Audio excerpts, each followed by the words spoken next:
Ndasubiye kuba mwiriwe canke mwaramutse bivanye naho muherereye, reka mbahe ikaze nshuti banywanyi bacu kuri mwe mwese mumviriza amakuru n'ibiganiro dutambutsa kuri imbonesha kuri yacu ari nayo yanyu ya Burundi News TV. Ndabwira ukuri aka kanya amakuru akomeye cane yeje kudushikira, umushikiranganje wa mbere Gervais Ndirakobuca batazira ndakugarika aka kanya atumiye mu biro vy'umukuru w'igihugu gihutihuti nyuma y'ibikorwa bitandukanye vyaranguye ibijanye n'umugambi wo gutembagaza ubutegetsi n'ibiganiro bikomakomeye yashikirije General Prime Niyongabo mu majwi turaza kubashikiriza, turaza kuvyumviriza vyose ido nido amajwi y'agacamutwe kuri uyu mushikiranganje wa mbere Gervais Ndirakobuca batazira ndakugarika. Aka kanya rero atumiwe mu biro vy'umukuru w'igihugu, turaza kubigaruka ko muri aya makuru akomeye cyane yeje kudushikira. Reka nsubire ndaguhe kaze nshuti munywanyi wacu kuri wowe wumviriza aya makuru yacu herereye irya nino ku migabane y'amakungu ya kure, abatwumviriza muherereye irya nino mu karere k'ibiyaga binini, reka ndaguhe kaze nshuti munywanyi wacu kuri wowe wumviriza amakuru yacu hererenga mu gihugu cacu Burundi mu makomine agiye atandukanye mu bisata bitandukanye vy'igihugu. Turabuguhaye kaze abatwumviriza muherereye mu bihugu bitandukanye, namwe mwese turabahaye kaze muri aya makuru akomeye cyane yeje kudushikira. Reka nsubire ndagukengurukire cyane nshuti munywanyi kuri wewe wahejeje gupyonda ijambo sabone, kuba tarabikora akaniko karyo ndagusoma muri musi iyi video urabanditse ijambo sabone pyonde ko uracurabona ari akazujya nawe nyine pyonde ko hama tuje turabana mu makuru n'ibiganiro dutambutsa kuri imbonesha kuri yacu ari nayo yanyu ya Burundi News TV. Aka kanya rero ingingo nkuru turazifatira ku makuru akomeye cyane yeje kudushikira, avurwa muri politiki, umutekano n'agateka kazina muntu, avurwa irya nino mu gihugu c'u Burundi no hanze y'igihugu c'u Burundi, vyose turabigaruka ko biriko mu nyuma z'uko amakuru akomeye cyane yeje kudushikira. Aka kanya umushikiranganje wa mbere Gervais Ndirakobuca batazira ndakugarika atumiwe mu biro vy'umukuru w'igihugu gihutihuti nyuma y'uko hari ikiganiro yagiranye na General Prime Niyongabo kubijanye no gutembagaza ubutegetsi no gusaba umukuru w'igihugu gihutihuti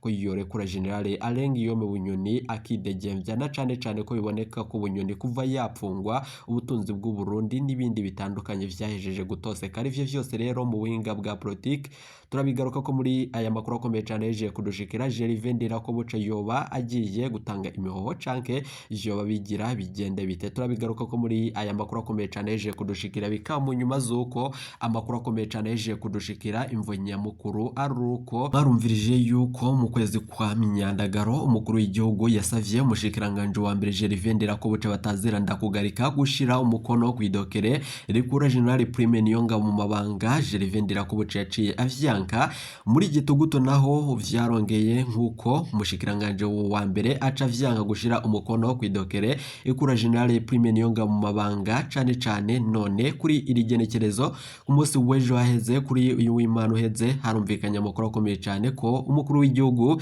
yasubiye kurungika idokere ikura General Prime Niyongabo mu mabanga.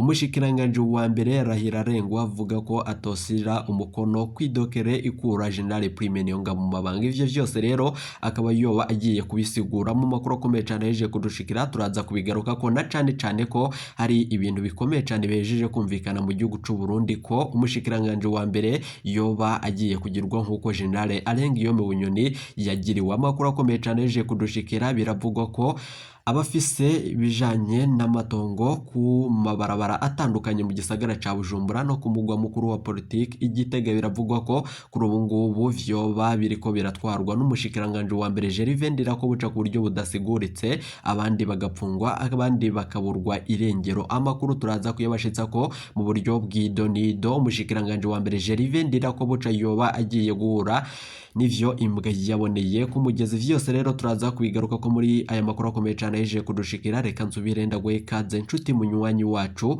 nayo ayandi makuru avurwa mu gihugu c'u Burundi biriko mu nyuma z'uko General Prime Niyongabo mu kiganiro yagiranye n'umushikiranganje wa mbere Gervais Ndirakobuca batazira ndakugarika ari ibijanye no kurabira hamwe ibijanye no gutembagaza ubutegetsi n'amakuru yarakomeye cyane kubijanye n'idokeri yari yarungikiwe uyu mushikiranganje ivuga ko General Prime Niyongabo akwiye kuvanwa mu mabanga agasubirirwa na Kere Nkurunziza, na cane ko umushikiranganje yagarutse ku ijambo rikomeye cyane ko batokemera ko usubirira Prime Niyongabo ari umwana nka Keri Nkurunziza. Bikaba bivugwa ko boba bashaka ko General Prime Niyongabo yoba agumya mu mabanga akaguma arongoye igisoda c'u Burundi nk'uko vyahora bisanzwe. Amakuru akomeye cyane nuko bamwe mu basoda bo bipfuza ko General Prime Niyongabo yosubirirwa na Jules Ndihokubwayo. Turaza kubigarukaho mu makuru akomeye cyane hejeje kudushikira kuri ubu ngubu icoba ni cose mu bihangange vyibonekeje mu mugambi ukomeye cyane uhejeje kwibonekeza ku bijanye no gutembagaza ubutegetsi mu Burundi. Kuri ubu ngubu rero hari ayandi makuru akomeye cyane turuze kugaruka ko mw'idonido ry'amakuru akomeye cyane. Hari abene igihugu bahejeje kuburwa irengero mu gihugu cacu c'u Burundi. Birababaje cyane kuba umwene igihugu yaburwa irengero kandi ari ngaha mu gihugu cacu c'u Burundi, kandi hari ivyo twita leta mvyeyi, leta nkozi na leta ikora ibikorwa bikomeye cyane. Vyose rero turaza kuvyumviriza mu makuru akomeye cyane. Turaza no kunyarukira ku makuru avurwa irya nino mu karere k'ibiyaga binini, aho muri Repubulika Iharanira Intwaro Rusangi ya Kongo uwahoze ari umushikiranganje wa mbere yavuye mu matora ya perezida ashigikira Katumbi. Amakuru akomeye cyane rero turaza kuyumviriza idonido. Kuri ubu ngubu ibintu vyabeje gukomera cyane mu gihugu c'u Burundi. General Prime Niyongabo yobagiye gucafata iyihe ngingo nyuma yuko umushikiranganje wa mbere Gervais Ndirakobuca batazina ndagugarika aka kanya gihutihuti ahamagawe mu biro vy'umukuru w'igihugu, akaba agiye gusigura ibijanye n'uburyo yanze ubigira gatatu gushira umukono kw'idokere yari yarungishikiwe n'umukuru w'igihugu kumva zo gukura General Prime Niyongabo mu mabanga makuru. Dukura mu begereye ubushikiranganje kuri ubu ngubu n'amakuru akomeye cyane yeje kudushikira tugira ngo yose tuyabashitse ko uko iyo kabaye idonido. Turaza kubigaruka ko iteka kandi umunezero n'ivyo tubifuriza. Nizere ko wahejeje gupyonda ijambo sabone kuba tarabikora akaniko karyonda gusaba marike musi iyi video urabanditse ijambo sabone upyonde ko uracurabona ari akazujyana wenyene upyonde ko hama tuje turabana mu makuru n'ibiganiro dutambutsa kuri imbonesha kure yacu ari nayo yanyu ya Burundi News TV. Reka dutangurire ku makuru akomeye cyane ahejeje kudushikira ku myidogo y'abavyeyi abene igihugu ngaha mu gisagara ca Bujumbura mu bisata bitandukanye vy'igihugu. Imyidogo ni yose ni nyuma yuko twabashikirije amakuru ajanye n'igisoda kiriko kiragandagurirwa muri Repubulika Iharanira Intwaro Rusangi ya Kongo. Aka kanya habonetse ayandi makuru akomeye cyane ahejeje kudushikira avuga ko imbonera kure nazo zoba zigiye gutanguza imigumuko muri CNDD-FDD, ibintu vyo bigera biyangare. Kuri ubu ngubu rero imbonera kure Manirakiza Christophe igeze muri Wazalendo muri Repubulika Iharanira Intwaro Rusangi ya Kongo. Christophe Manirakiza ni imbonera kure ivuka ku mutumba Burambi muri komine Mutambu intara ya Bujumbura. Iyi ni imwe mu mbonera kure zarungitswe n'ubutegetsi bw'u Burundi mu ntambara ya Repubulika Iharanira Intwaro Rusangi ya Kongo. Amasoko yacu avuga ko Christophe Manirakiza ari umunsoresore bita Wazalendo zikorana na leta ya Felix Antoine Tshisekedi mu ntambara iriko irahuza umuhari wa M23 na leta ya FARDC. Vyose rero turabigaruka ko muri aya makuru akomeye cyane hejeje kudushikira. Imiryango imwe yimbonera kure zarungitswe muri iyo ntambara imaze imisi twandikira ivuga ko ababo bariko barapfira muri iyo ntambara badatahura. Mu ndwi iheze hari umuryango mu Rumonge wabikiwe ko Serugo atakibarizwa mu isi y'abazima ko yaguye ku rugamba rwo kurwanya M23. Iyo miryango igira iti twebwe twarigorewe, abacu batwarwa ku nguvu kandi batumviriza neza kandi nta nikibavugira, niyo bapfuye umengo hapfuye utugomba. Amakuru akomeye cyane nta urondeza nta utugarukira nta nico tubivuga ko. Amakuru akomeye cyane abasoda bobo bavuga ko ari abasoda b'igihugu kandi barafise aho bavugira. Abasoda bo bavuga ko baba bazize umwuga wabo, kumbure bo amategeko hari ico ategekaniriza umuryango wabuze, ariko tweho abacu umengo ntibigeze babaho. Kandi amakuru ava muri abo baryango nta kintu kibabaza nko kumva uwawe agwa mu ntambara adatahura ukabura n'ugusigurira ivyabaye agapfa utanamusezeye, ni agahinda ku buzima bwa bose. Amakuru akomeye cyane yeje kuducikira nuko bamwe mu bavyeyi bari mu bisata bitandukanye boba batanguje imigumuko. Turaza kuvyumviriza mu makuru yacu aza biriko mu nyuma zuko hari ayandi makuru akomeye cyane yeje kudushikira nyuma yuko ibikorwa bitandukanye mu gihugu c'u Burundi yo bari mu gisagara ca Bujumbura ku mugwa mukuru wa politiki Gitega. Kuri ubu ngo ibintu vyabejeje kuyangara nyuma yuko kuri ubu ngo ibihangange biriko birakora ibishoboka vyose bikanyuruza abantu. Hari amakuru akomeye cyane yeje kudushikira nyuma y'ubutumwa twari twaronse kuri ubu ngubu buvuga ko bwarondezaga Constantin Cimpaye abiwabo bavuga ko yazimiye mu gihe yari yitavye buramatari w'intara ya Ngozi Desire Minani. Kuri ubu iyi dosiye ikaba iri buze kugaruka ko umushikiranganje wa mbere Gervais Ndirakobuca bataziranda kugarika nyuma yuko amatongo ariko arigarurirwa n'abategetsi bakomakomeye mu gihugu c'u Burundi ku buryo budasiguritse. Woca uzana ivyo kwanka ugaca unyuruzwa canke ukaburwa irengero. Ariko ubutumwa twaronse baravuga ko ndazi ko mufasha abantu benshi mudutabarize uyu muntu wacu twabuze iyo yajanywe. Yitwa Cimpaye Constantin avuga ku mutumba Kiyanye muri komine Gahombo muri province Kayanza, ariko yoba mu gisagara ca Ngozi muri quartier Gatonde. Yakora mirimo yiwe ya misi yose ahantu bita mu Kigwati. Twaramubuze kuva ku wa gatanu uheze ku igenekerezo rya 17 Munyonyi umwaka wa 2023. Twaramubuze kuva ku wa gatanu uheze ku igenekerezo rya 17 Munyonyi umwaka wa 2023. Ico gihe yaragiye mu rubanza hitwa muri Oasis aca yitaba telefoni ya buramatari w'intara ya Ngozi. Kuva agiye ku biro kwa buramatari ntiturasubira kumutora, umuryango wiwe ntituzi icamushikiye. Ariko akakanya amakuru akomeye cyane amasoko yacu ahejeje kumenyesha ko Constantin Cimpaye yajanywe mu iperereza i Bujumbura apfungiwe hamwe n'umukoresha wiwe wa CNRSP ku rwego rw'igihugu William Ndayimirije, ariko asanzwe anarongoye CNDD-FDD muri komine Mukaza. Iperereza ry'u Burundi rirakora amakosa mu guhagarika abantu mu nzira imeze nko kubanyuruza. Imiryango ntigere imenyeshwa ababo iyo bari, ni navyo bihora bivamwo abakoze kandi bikaba bivamwo ibintu bikomeye cyane, abaheza bakaburwa irengero ryabo. Amakuru akomeye cyane yeje kudushikira rero, reka tuyabandanirize ku makuru avurwa muri Repubulika Iharanira Intwaro Rusangi ya Kongo. Mu nyuma turaza kugaruka ku makuru akomeye cyane ahejeje kudushikira nga mu gihugu cacu Burundi kubijanye nuko umushikiranganje wa mbere mu gihugu c'u Burundi Gervais Ndirakobuca akakanya atumiwe giturumbuka mu biro vy'umukuru w'igihugu. Ni nyuma yuko muri Repubulika Iharanira Intwaro Rusangi ya Kongo waze ari umushikiranganje wa mbere yavuye mu matora ya perezida ashigikira Katumbi. Amakuru akomeye cyane yeje kudushikira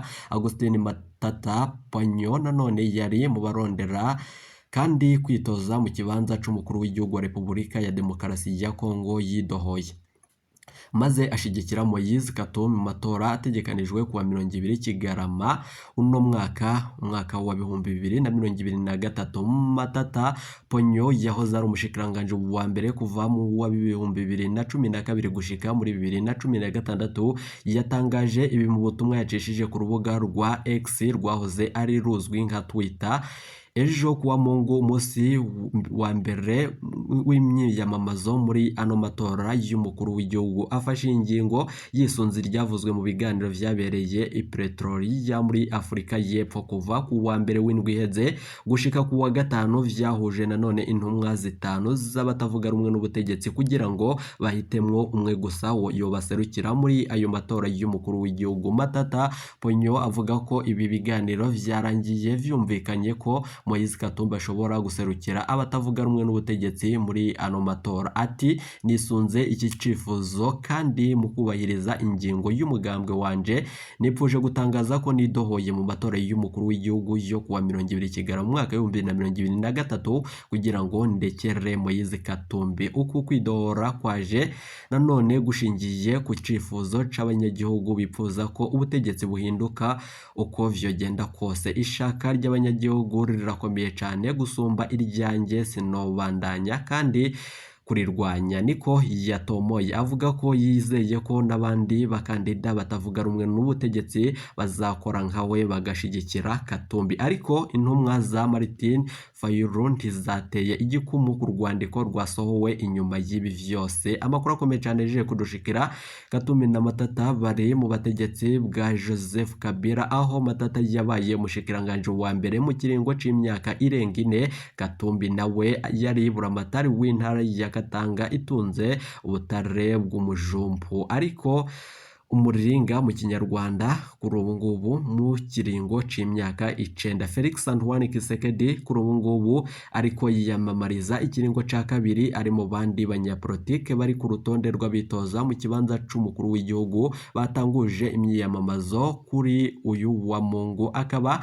anganye n'abandi 24 basigaye inyuma yaho Matata Ponyo akurikiwemwo. Kandi amakuru akomeye cyane ajeje kudushikira nuko uyu Matata Ponyo akuriyemwo akarenge kuri rigenekerezo rya 19 munyonyi mwaka 2023. Imyiteguro y'ano matora ategekanijwe kwa 20 Kigarama ntiyoroshe, bikaba mu nyuma z'uko kandi amashirahamwe aharanira uburenganzira bwa kiremwa muntu yagereza abategetsi gutoteza abatavuga rumwe n'ubutegetsi no guhonyanga uburenganzira bwo gushikiriza ivyiyumviro vy'uko leta ivyo vyose ica ibihakana. Amakuru akomeye cyane yeje kudushikira rero uko twebabwiye mu funyo reka tuyabandanirize ku makuru avurwa nga mu gihugu cacu Burundi. Kuri ubu ngubu umushikiranganje wa mbere Gervais Ndirakobuca bataziranda kugarika aka kanya giturumbuka tumiwe mw'inama mu biro vy'umukuru w'igihugu nyuma yuko umukuru w'igihugu aravye neza ko General Gervais Ndirakobuca umushikiranganje wa mbere mu gihugu c'u Burundi yoba ari mu karwi kinyegeje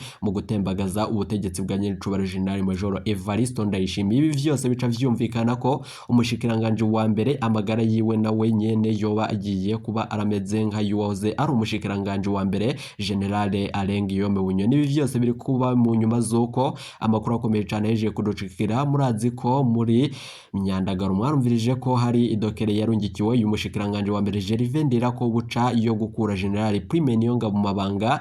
Uyu mushikiranganje wa mbere yaciye yanka kuyishirako umukono muri gitugutu, naho nyene vyarasubiriye kandi Gervais Ndirakobuca arungikirwa iyo dokere yo gushirako umukono kugira ngo General Prime Niyongabo akurwe mu mabanga. N'ubundi nanone Gervais Ndirakobuca yaciye yanka kuyishirako umukono nyuma yuko kwigenekerezo ryejo haheze kuri ubu ngubu kwigenekerezo rya 19 munyonyi mwaka 2023 naho nyene yarungikiwe idokere ikura General Prime Niyongabo mu mabanga. Nyuma y'ivyo vyari bihejeje imisi itari mikeya bimuvugwa ko ibijanye no gutembagaza ubutegetsi bwa Nyenicubahiro General Major Evariste Ndayishimiye.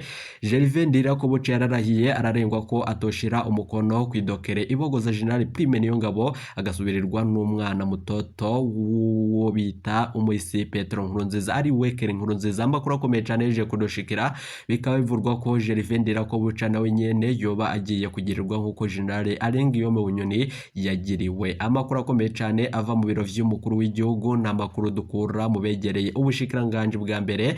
Biravugwa ko kuri ubu ngubu Gervais Ndirakobuca yoba agiye kuba ari mu yabira nyuma yuko yanse kumviriza ivyo umukuru w'igihugu amusavye, akaba yemanze ashigikiye General Prime Niyongabo kuri ubu ngubu aramutswa igisoda c'u Burundi. Keri Nkurunziza ariko arategerezwa kuba yosubirira General Prime Niyongabo ku itegeko ry'umukuru w'igihugu nubwo umushikiranganje wa mbere yaciye avyanka. Amakuru akomeye cyane yeje kudushikira nuko Gervais Ndirakobuca yoba agiye kwemera yuko nyuma yuko ari ikiganiro yagiranye na bamwe mu barongozi bakomeye avuga ko yoba agiye gutanga imihoho, ariko umukuru w'igihugu yaciye avyanka. Ni kuzihemvo reka tubigaruke ko vyose idonido. Amakuru akomeye cyane yeje kudushikira, biravugwa ko Gervais Ndirakobuca umushikiranganje wa mbere nga mu gihugu cacu Burundi nawe nyene yoba agiye kugirirwa nk'ivyashikiye General Alain Guillaume Bunyoni. Amakuru dukura mu begereye ubutegetsi aremeza ko biriko biravugwa yuko Gervais Ndirakobuca nawe yoba ariko aribonekeza mu bariko barihagira amatongo mu gisagara ca Bujumbura yegereye amabarabara. Ufise itongo ryiza cane ribereye ijisho biravugwa ko ariko ararinyagwa akaryamburwa n'ubutegetsi buhagarariwe n'umushikiranganje wa mbere Gervais Ndirakobuca. Ibibanza bitandukanye kuri ubu ngubu biriko birigarurirwa nawe nyene. Ivyo vyose rero turaza kuvyumviriza. Hari umwene igihugu ahejeje kuturungikira amakuru akomeye cyane yeje kudushikira kubijanye nuko yambuwe itongo ryiwe ryari ryegereye ibujumbura kwibarabara. Ivyo vyose rero turaza kuvyumviriza. Gervais Ndirakobuca nawe yoba agiye kugirirwa nkuko General Alain Guillaume Bunyoni yoba yaragiriwe nyuma yuko amakuru akomeye cyane yeje kudushikira Gervais Ndirakobuca ariko aripfuza kuba yotanga imihoho. Vyose rero turaza kuvyumviriza mu makuru akomeye cyane aza aba adushikiye kuri iyi mbonesha kuri yacu ari nayo yanyu ya Burundi News TV. General Prime Niyongabo bariko barashaka ko yosubirirwa na Keri Nkurunziza. Kuri ubu ngubu ubushikiranganje butandukanye mu gihugu c'u Burundi bugaca vyanka iyo dokere iriko irasabwa yuko yoshirwa ko umukono n'ibihangange bitandukanye mu gihugu c'u Burundi. Umukuru w'igihugu nyene General Major Evariste Ndayishimiye kuko vyahora bivugwa biravugwa ko aba afise ubwoba ko ataco ashoboye mu burongozi bw'igihugu c'u Burundi, ni nyuma yuko bivurwa na bamwe batavuga rumwe n'ubutegetsi n'abibindi bihangange mu bari mu butegetsi no mu burongozi bw'u Burundi. Igisoda co nyene coba cyarahejeje kwiyongora ku karwi k'umukuru w'igihugu kikaba cemanga gishigikiye General Prime Niyongabo n'uyo mushikiranganje wa mbere Gervais Ndirakobuca. Turaza kuvyumviriza mu makuru yacu aza, reka nsubire ndagukengurukire cyane inshuti munywanyi kuri wowe wahejeje gupyonda ijambo sabone. Turaza kugaruka tubashitsa ko amakuru akomeye cyane ava mu biro vy'umukuru w'igihugu nyuma yuko umushikiranganje wa mbere yitavye giturumbuka ivyo umukuru w'igihugu agira amushikirize. Turaza kuvyumviriza mu yandi makuru tubandanye tubashitsa ko kuri imbonesha kure yacu. Ntuje kure, iyi ni Burundi News TV.